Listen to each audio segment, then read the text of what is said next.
273 के करीब या 243 के करीब नायब तहसीलदार की पोस्टें और 2144 पटवारियों की पोस्टें डायरेक्ट कोटा में हैं। ये जवाब रेवेन्यू विभाग ने एक आरटीआई एक्टिविस्ट को दिया है।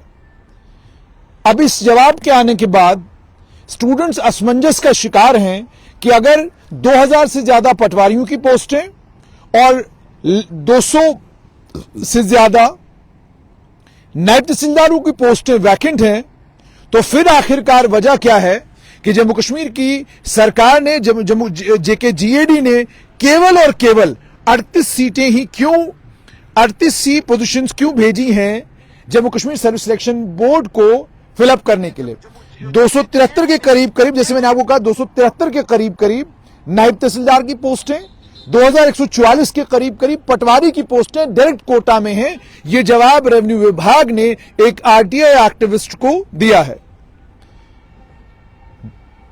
इसका मतलब साफ तौर पर यह है कि या तो इनमें से बेशतर पोस्टें फिल्ड अप हैं या ये सारी पोस्टें खाली हैं, क्योंकि जब आप डायरेक्ट कोटा कहते हैं तो इसमें चूंकि आगे ये नहीं कहा गया है कि ये पोस्टें भरी हुई हैं, ये खाली हैं, इनकी पोजीशन इस समय क्या है वो आगे बताई नहीं गई है।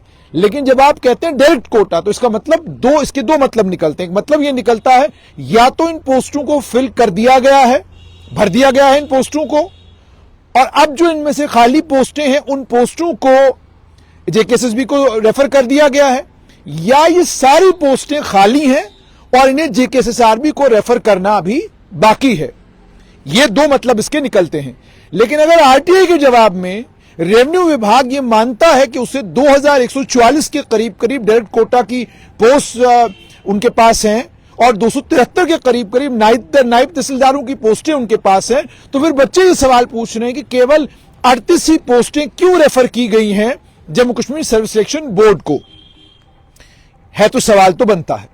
इस पे एक तो रेवेन्यू विभाग को क्लैरिटी के साथ सामने आना चाहिए और बताना चाहिए कि अगर इतनी सारी पोस्टें आपके पास अवेलेबल हैं तो क्या कारण है आपने अभी तक इनको Jammu Kashmir service selection board को तमाम पोस्टों को रेफर क्यों नहीं किया। नंबर 1। नंबर 2, रेवेन्यू विभाग में वैसे भी बहुत सारा काम हो रहा है और अक्सर रेवेन्यू विभाग में यह भी देखने को मिलता है कि शिकायत आती है रेवेन्यू विभाग में यह भी कि पुराने रिटायर्ड पटवारी नायब तहसीलदार उन्हें दोबारा एंगेज किया जाता है, कभी सेंसस के लिए, कभी रिकॉर्ड बनाने के लिए, कभी कागजात ठीक करने के लिए। अलग अलग आप डिविजन्स में अगर जम्मू में जाएंगे तो आपको जरूर अलग अलग पटवारखानों में पुराने पटवारी, पुराने नायब तहसीलदार जरूर मिलेंगे। अब वहां पर यह सवाल खड़ा होता है कि अगर आपको इतने नायब तहसीलदारों की, इतने पटवारियों की जरूरत है तो फिर आप ये सारी पोस्टें एडवर्टाइज क्यों नहीं कर रहे हैं। इन तमाम पोस्टों को एडवर्टाइज किया जाना चाहिए। मगर जब सरकार किसी भी पोस्ट की एडवर्टाइजमेंट के बारे में सोचती है तो एडवर्टाइजमेंट पहले रेवेन्यू विभाग पोस्टें रेफर करता है प्लानिंग को, उसके बाद फाइनेंस की कंकरेंस है, प्लानिंग सेक्शन से क्लियर हुई, फिर फाइनेंस से कंकरेंस मिली और फाइनेंस की कंकरेंस मिलने के बाद फिर पोस्ट जीएडी के पास जाती हैं और जीएडी फिर जो एक कमेटी बनाई गई उस कमेटी के बाद पोस्ट को भेजता है और उसके बाद पोस्टें जेकेएसएसआरबी को रेफर कर दी जाती हैं। या तो सरकार के पास पैसा नहीं है इसलिए सरकार ने पोस्टें रेफर नहीं की हैं, या इनमें से बेशतर पोस्टें डायरेक्ट कोटा में ऑलरेडी फिल की गई हैं इसलिए सरकार ने रेफर नहीं की। ये कुछ वजूहात हो सकती हैं। मैंने सरकारी तंत्र में कुछ लोगों से जानने की कोशिश की तो उन्होंने इसमें जवाब यह दिया, उन्होंने कहा कि हम भी एक्चुअल पोजीशन इस समय क्या है उससे वाकिफ नहीं है, ऑफहैंड कुछ बताया नहीं जा सकता, लेकिन नायब तहसीलदारों का और जहां तक पटवारियों का ताल्लुक है तो डिपार्टमेंट में उनकी कमी है, पटवारियों की कमी है। रेवेन्यू में ग्राउंड स्टाफ की हमें और जरूरत है। ये बात उन्होंने कही कि हमको रेवेन्यू में ग्राउंड स्टाफ और चाहिए, बहुत सारा काम जमाबंदी का, बहुत सारा काम रेवेन्यू रिकॉर्ड को ठीक करने का, और जितना ज्यादा स्टाफ हमारे पास होगा उतना लोगों को सुविधाएं ज्यादा मिलेंगी। दूसरी तरफ एस्पिरेंट्स हैं, जैसे मैंने आपको कहा Jammu Kashmir service selection board ने पिछले दिनों वेटिंग लिस्ट स्क्रैप की और मैंने बड़ा उस वेटिंग लिस्ट को लेकर कहा कि यह बड़ा अच्छा फैसला है, क्योंकि मेरा जाती तौर पर यह मानना है कि वेटिंग लिस्ट ट्रांसपेरेंट मैकेनिज्म के जरिए वेटिंग लिस्ट को ऑपरेट नहीं किया जाता। लेकिन जब आप बच्चों की बात सुनते हैं तो वो ये कहते हैं और उनका जो तर्क है वो भी बिल्कुल सही है। वो कहते हैं कि जब आप वेटिंग लिस्ट की बात करते हैं, आपका रिक्रूटमेंट प्रोसेस अगर 2-3 महीने के अंदर अंदर कंप्लीट हो तो बात बिल्कुल सही है, कोई दिक्कत वाली बात नहीं है। आप वेटिंग लिस्ट मत लाइए। लेकिन हम जानते हैं कि जब सरकार वेटिंग लिस्ट का जहां तक ताल्लुक है उसको स्क्रैप सरकार ने कर दिया है, तो जो पोस्टें फिलअप नहीं होंगी या जिन पोस्टों को फिलअप करने के बाद बच्चे छोड़कर चले जाएंगे, जो वैकेंट हो जाएंगी, वो जब तक डिपार्टमेंट में जाएंगी, वहां से जीएडी में आएंगी और उसके बाद दोबारा जब तक वो एसएसआरबी को रेफर कर दी जाएंगी, सालों गुजर जाएंगे, हम दोबारा इन पोस्टों के लिए अप्लाई नहीं कर पाएंगे।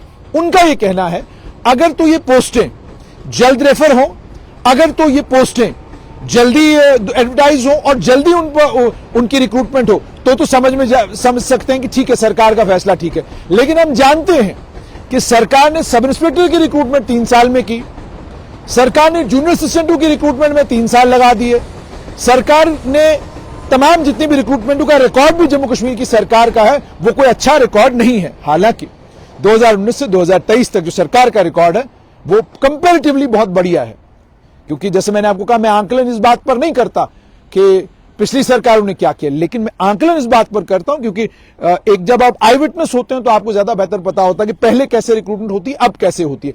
1200 सब इंस्पेक्टर एक साथ लगाना साफ तौर पर दर्शाता है कि सरकार वाकई काम कर रही है। लेकिन यह बात भी बच्चों की बिल्कुल सही है कि सरकार अभी भी जो पेस ऑफ रिक्रूटमेंट है वो स्लो है। इस स्लो पेस ऑफ रिक्रूटमेंट के चलते बच्चे परेशान हो जाते हैं और परेशानी के कारण फिर जाहिर सी बात है जितना इम्तिहान आपका डिले होगा, बहुत सारे बच्चे जो है रिक्रूटमेंट से बाहर चले जाते हैं। अब आप सब इंस्पेक्टर रिक्रूटमेंट में देख लीजिए, वो बच्चे जिनकी उम्र 30 साल से ज्यादा थी वो कैट में गए, उन्हें कैट ने रिलीफ दिया, कहा इम्तिहान देने दो इनको। अब कैट कह रहा है कि उनका रिजल्ट निकालिए, लेकिन एसएसआरबी कह रहा है भाई हमारे पास तो कोई प्रोविजन नहीं है, क्योंकि अभी तक कानूनी तौर पर तो हम उनको इस रिक्रूटमेंट का हिस्सा बना नहीं सकते। रिक्रूटमेंट तो हमने फाइनलाइज कर दी। अब जेकेएसएसबी ने रिक्रूटमेंट फाइनलाइज की, लेकिन इनका मामला कैट में है, इन बच्चों की उम्र 30 साल से ज्यादा है। सोचिए अगर यही इम्तिहान 4 साल पहले हुआ था, ये सारे एलिजिबल होते, ये इम्तिहान दे देते, ये रिक्रूटमेंट प्रोसेस का हिस्सा बनते, लेकिन नहीं हुआ। आपको इम्तिहान कराने में 4 साल लग गए। इनमें से कई बच्चे हैं जिनकी उम्र 30 साल थी, वो 31 के हो गए। अब मान लीजिए कल वो रिक्रूटमेंट का हिस्सा बन भी गए, लेकिन जाहिर सी बात है उनके लिए परेशानी तो है, तो सरकार उसमें भी फैसला नहीं ले रही। उसमें भी अभी तक क्लैरिटी के साथ सरकार ने यह नहीं कहा कि भाई अगर ये कैट में गए, कैट के ऑर्डर के बाद हमने उनको इम्तिहान में बैठने दिया, अब हम इंतजार कर रहे हैं कि कैट एक और ऑर्डर दे और सारी रिक्रूटमेंट प्रोसेस मुकम्मल हो गई होगी, और सारे रिक्रूटमेंट प्रोसेस के मुकम्मल होने के बाद जब हम इन बच्चों को कहेंगे कि अच्छा ठीक है जी आप आइए, अब आपका हम पहले आपका अब हम फिजिकल ले लेते हैं, तो जब आप इनका फिजिकल तब लेंगे तो इनके लिए पोस्टें कहां से अवेलेबल करेंगे। ये वही हो गया कि जैसे पहले सब इंस्पेक्टरों की रिक्रूटमेंट हुई तो अब वो हाईकोर्ट में है, और हाईकोर्ट में वहां से जो लताड़ा है जम्मू कश्मीर की सरकार को, उसके चलते वो बच्चे जो ऑलरेडी सिलेक्ट हुए वो भी परेशान हैं।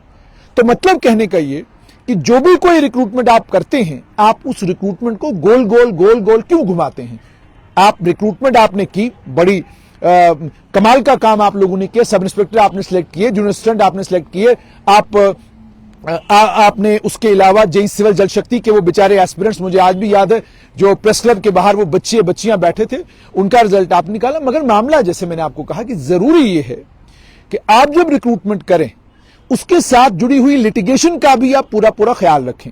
जो लिटिगेंट्स हैं, आप लिटिगेंट की बात भी सुने, और इससे पहले कि वो लिटिगेंट आपके लिए हाई कोर्ट से या सुप्रीम कोर्ट से कोई ऑर्डर ले आए, आप अपनी विजडम का इस्तेमाल करते हुए पहले ही उस मामले का निपटारा करें, ताकि ये ना हो कि आपने एक बेहतरीन रिक्रूटमेंट की, रिक्रूटमेंट आपकी मुकम्मल हो गई और उसके बाद ये बच्चे कोई ऑर्डर हाई कोर्ट से लेकर आ गए और आपका सारा रिक्रूटमेंट का सिलसिला जो है वो रुक गया। तो ये इस चीज का भी ख्याल जो है वो सरकार को रखना चाहिए। दूसरा बड़ी मुबारक की बात है Jammu Kashmir service selection board के लिए कि जो लगातार एस्पिरेंट्स हाईलाइट कर रहे थे, बार बार एस्पिरेंट्स कह रहे थे, जब एस्पिरेंट्स कहते हैं तो हम भी सरकार तक वो बात पहुंचाने की कोशिश करते हैं।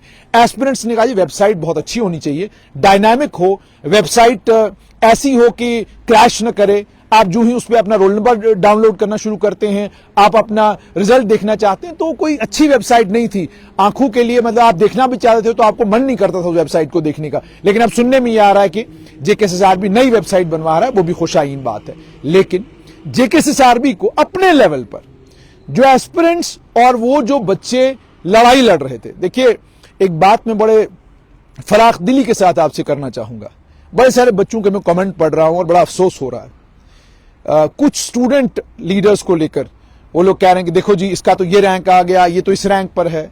एक बात आपको समझनी चाहिए कि Jammu Kashmir service selection board का जो पहला रिक्रूटमेंट का सब इंस्पेक्टर का रिक्रूटमेंट का सिलसिला था, उस सिलसिले पर सबसे पहले इन्हीं बच्चों ने सवाल खड़े किए थे।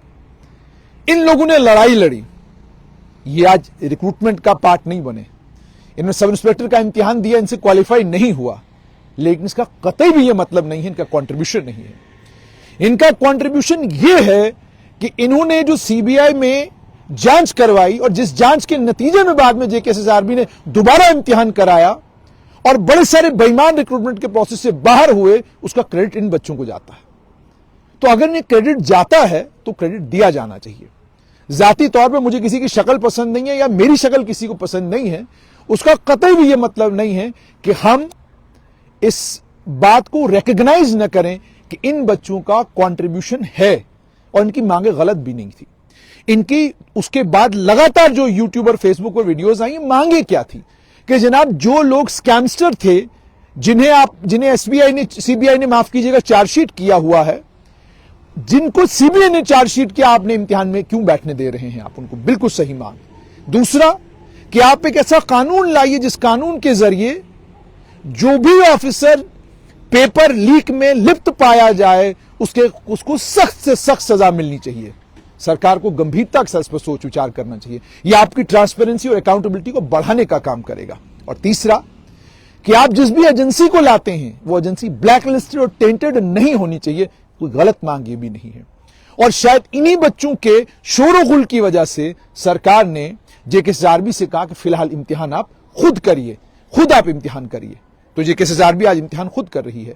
तो जो क्रेडिट जिसे जाता है, that credit must be given to them and they deserve the credit for ensuring कि इम्तिहान ट्रांसपेरेंट हो। जैसे मैंने आपको कहा कि उसके बाद भी उन लोगों ने कोर्ट में भी वो लोग गए, कोर्ट में भी उन लोगों ने लड़ाई लड़ी, लेकिन कोर्टों में लड़ाइयां लड़नी और लड़ाइयां जीतना कोई आसान काम नहीं। उसमें बहुत साधन लगते हैं, बहुत वसीले लगते हैं, बड़े ताकतवर वकील चाहिए होते हैं, बड़े वकील चाहिए होते हैं और बड़ा कुछ बड़ी मेहनत करनी पड़ती है उन चीजों के लिए। उन बच्चों ने मेहनत भी उस चीज के लिए की, कोशिश उन लोगों ने पूरी की कि रिक्रूटमेंट प्रोसेस को फेयर और ट्रांसपेरेंट बनाया जाए। तो फेयर और ट्रांसपेरेंट बनाने की जो उनकी कोशिश थी, उसका नतीजा है कि 1200 बच्चे आज सब इंस्पेक्टर बन गए हैं। और कल जब वो सड़कों के ऊपर खड़े होंगे और देश और जम्मू कश्मीर की सेवा कर रहे होंगे, मुझे और आपको बहुत अच्छे लगेंगे, क्योंकि यही उम्र है जिस उम्र में सरकारी मुलाजिमत मिलनी चाहिए। तो एक तो ये, उसके बाद Jammu Kashmir public service commission की भी बात करेंगे। Jammu Kashmir public service commission के चेयरमैन को अभी तक नियुक्त नहीं किया गया है। सरकार को चाहिए कि बिना विलंब के जेकेपीएससी के चेयरमैन को नियुक्त किया जाए, क्योंकि आपके रिक्रूटमेंट का प्रोसेस रुक जाएगा। वहां उनको मेंबर बनाकर आप भेजिएगा जो वहां रहे 3 साल 5 साल जितने भी टेन्योर के लिए आप उनको वहां भेजेंगे। ऐसे लोगों को, ऐसे व्यक्तियों को इसका मेंबर ना बनाएं जिन्हें बीच में लगे कि भाई हमें कैट में नौकरी मिल रही है, वहां चले जाएंगे, लेकिन पीएससी में नहीं रहेंगे। सो एक एनवायरनमेंट ऐसा पीएससी में बनाने की जरूरत है और उस शख्स को चुनने की जरूरत है पब्लिक सर्विस कमीशन के लिए। आप याद रखिए, लेफ्टिनेंट गवर्नर मनोज सिन्हा हो या दिल्ली में गृह मंत्री अमित शाह हो या एमओएसएन पीएमओ डॉक्टर जितेंद्र सिंह हो, आपका कंट्रीब्यूशन यह है कि जिसे आप पीएससी के चेयरमैन नियुक्त करें, जिनको आप मेंबर बनाएं पब्लिक सर्विस कमीशन का। मान लीजिए कल आप जम्मू कश्मीर में ना भी हो, कल आप राजनीति में ना हो, या कल मान लीजिए आप इस पॉलिटिकल सिस्टम का या पॉलिटिकल एग्जीक्यूटिव का हिस्सा ना भी हो, लोग तब भी आपको याद करें कि Jammu Kashmir public service commission ने में फला वक्त में फला लेफ्टिनेंट गवर्नर मनोज सिन्हा ने जिसे चेयरमैन बनाकर भेजा, उस आदमी ने पब्लिक सर्विस कमीशन की छवि को, पब्लिक सर्विस कमीशन के कामकाज करने के तरीके को मुकम्मल तौर पर बदल दिया, एक इनकलाब लाया और बच्चे आपको दुआएं दे। मुझे लगता है ये बहुत बड़ा कंट्रीब्यूशन होगा कि अगर जल्द से जल्द लेफ्टिनेंट गवर्नर मनोज सिन्हा और उनकी टीम चिन्हित करे किन लोगों को पीएससी का मेंबर बनाना है, वक्त गवाए बगैर, इंतजार लोगों को कराए बगैर, क्योंकि ये आपके रिक्रूटमेंट के प्रोसेस को रोक रहा है कि वहां पर मेंबरान नहीं है। इम्तिहान आपके हुए, रिजल्ट नहीं निकल सकते, नया इम्तिहान आप करवा सकते हैं, आप करा नहीं पाएंगे। तो इसलिए इस चीज की भी जरूरत है, इस बात का ख्याल करते हुए। देखिए, नौजवान बच्चे जिस उम्र में सरकारी मुलाजमत में होने चाहिए, अगर उस उम्र में वो सड़कों के ऊपर हो, उस उम्र में अगर वो धरने और प्रदर्शन कर रहे हों तो फिर अफसोस है सिस्टम के लिए। और अगर अब भी कर रहे हो 5 अगस्त 2019 के बाद भी अगर उनको ये सब कुछ करना पड़ रहा है तो फिर सिस्टम को बदलने की कोशिश जो लोग कर रहे हैं उन्हें भी अपने ऊपर अफसोस होना चाहिए कि हम तो बदलने की कोशिश कर रहे हैं मगर हमसे भी नहीं हो पा रहा है। मेहरबानी करके पब्लिक सर्विस कमीशन हो, SSRB हो, जितने भी ये कमीशन है इन्हें राजनीति से दूर रखिए। यहां पर उन लोगों को कुर्सी दीजिए जो लोग कुर्सी पर बैठे तो उनके बैठते ही लोग कहें कि अब कमाल होगा PSC में, क्योंकि फला शख्स आया है, हमें उसकी ईमानदारी पर पूरा पूरा यकीन और विश्वास है। ऐसे किसी व्यक्ति के हाथ में चाबी मत दीजिएगा कि चाबी मिलते ही आप पर सवाल खड़े हो जाएं। यह भी बहुत जरूरी है और स्टूडेंट्स की यह मांग है और अभी भी बेचारे स्टूडेंट्स एजिटेट कर रहे हैं। और स्टूडेंट्स, अब देखिए, स्टूडेंट व्हाट्सएप पे मैसेज कर रहे हैं कि जनाब PSC के मेंबर नहीं है, जनाब PSC के चेयरमैन नहीं है। उम्मीद तो ये थी ये सारी बातें नेता करेंगे, ये सारी बातें हमारे पॉलिटिशियंस करेंगे, लेकिन उन्हें रेतल के ऊपर बात करनी है, हाइड्रोइलेक्ट्रिक प्रोजेक्ट के ऊपर बात करनी है। खुद अपनी सरकारों के समय में पूरी दाएं बाएं की सारे राज्यों की सरकारों को बिजली बेचने का काम किया गया, लेकिन अब खुद जब बाहर हैं तो नहीं जी, हम नहीं बिकने देंगे, बिजली बेचेंगे नहीं तो यहां फिर बिजली खरीदेंगे कैसे, क्योंकि बिजली खरीद के हम लोग बिजली जम्मू कश्मीर की सरकार दे रही है। तो ये सारा मामला था। अब नायब तहसीलदार की पोस्टों को लेकर मैंने कहा कि अगर इतनी पोस्टें हैं और सरकार के पास वाकई इतनी पोस्टें हैं और सरकार को नायब तहसीलदारों की, पटवारियों की जरूरत है, तो सरकार को चाहिए कि जल्द से जल्द ये पोस्टें SSRB को रेफर कर दी जाए ताकि SSRB इन पोस्टों के अगेंस्ट रिक्रूटमेंट करे। उसके अलावा मैंने आपको यह भी बताया था कि Jammu Kashmir service selection board तमाम इम्तिहान फिलहाल खुद कराएगी। अभी किसी एजेंसी को हायर करने का या किसी एजेंसी को ठेका देने का कोई program Jammu Kashmir service selection का बोर्ड का नहीं है, ऐसा सूत्रों ने बताया है। तो आप लोगों से गुजारिश है कि आप मेहनत करते रहें और ऐसे ही जो आपके इश्यूज हैं। अच्छा, जेई मैकेनिकल के बच्चों ने कहा कि जेई मैकेनिकल के बच्चों ने कहा जी हमारे पोस्टें अभी तक रेफर नहीं हुई, तो उनका भी सरकार को ख्याल रखना चाहिए कि अगर जेई मैकेनिकल की पोस्टें आपके पास हैं तो वो JKSSB को रेफर कर दी जाए ताकि बच्चे इम्तिहान दें और बच्चों को, क्योंकि जम्मू कश्मीर में फिलहाल तो सरकारी मुलाजमत ही है, तो जम्मू कश्मीर के बच्चों को कम से कम सरकारी मुलाजमत करने का मौका मिले। और अंत में, इससे पहले कि मैं इस वीडियो को खत्म करूं, आप लोगों को एक खूबसूरत नजारा इसलिए दिखाना चाहूंगा क्योंकि ये वो जगह है और इसका श्रेय जो है वो लेफ्टिनेंट गवर्नर मनोज सिन्हा की सरकार को जाता है। मैं ठीक बहु फोर्ट से थोड़ा सा जब आप आगे आते हैं तो एक गोल चक्कर था, उस गोल चक्कर के सामने बलिदान स्तंभ है और उस गोल चक्कर के पास जब आप आते थे तो ये बहुत गंदा और यहां पर गंदगी हुआ करती थी, यहां पर कूड़ा पड़ा रहता था और बिल्कुल रेलवे ट्रैक के साथ ये है। लेकिन आज यहां ये बहुत खूबसूरत पार्क बना है, तो ये खूबसूरत पार्क की तस्वीर जरूर मैं आपको दिखाना चाहूंगा ताकि आप लोग देखें कि ये पार्क कितना खूबसूरत है। रात के वक्त में कोहरे और धुंध के बीच में ये पार्क बहुत खूबसूरत लगता है। ये आप देख सकते हैं, बहुत खूबसूरत पार्क है। और अफसोस ये कि इस वक्त ठंड है, इस ठंड की वजह से लोग यहां पर बाहर ज्यादा नहीं है, लेकिन बहुत खूबसूरत जगह बनी है और ठीक रेलवे ट्रैक के साथ में ये जगह बनी है।